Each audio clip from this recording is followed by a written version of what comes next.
House Judiciary Committee Chairman Jim Jordan. I don't even know what to say. When you look at what you're seeing with your eyes and what you're hearing from the government is so incongruous. I just want people to speak truthfully about what's going on.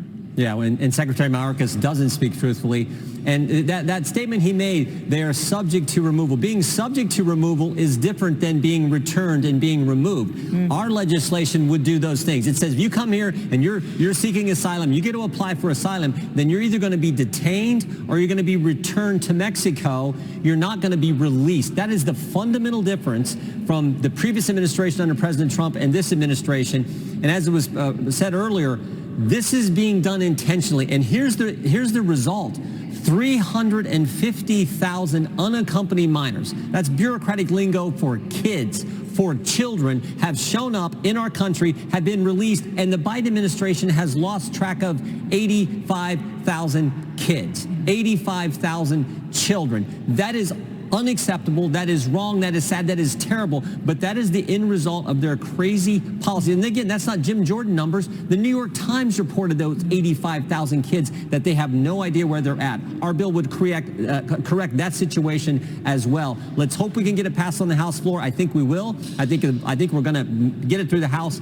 We'll see what happens then in the Senate. Yeah, I mean, we know that thousands of kids are trafficked into child labor. Sad. I mean, it's like this big, ugly thing that is going on that nobody talks about and we hear nothing about from the White House. We're going to protect these children, figure out a way to save their lives once they've been brought over under these very difficult circumstances, basically by the cartels. It's obviously, it's a mess. I want to ask you about something else that you are doing today, sending subpoenas to the heads of 3 federal agencies. This just happened today in an effort to expose the Biden administration's coordination with big tech and censorship of opposing views. What are you doing here?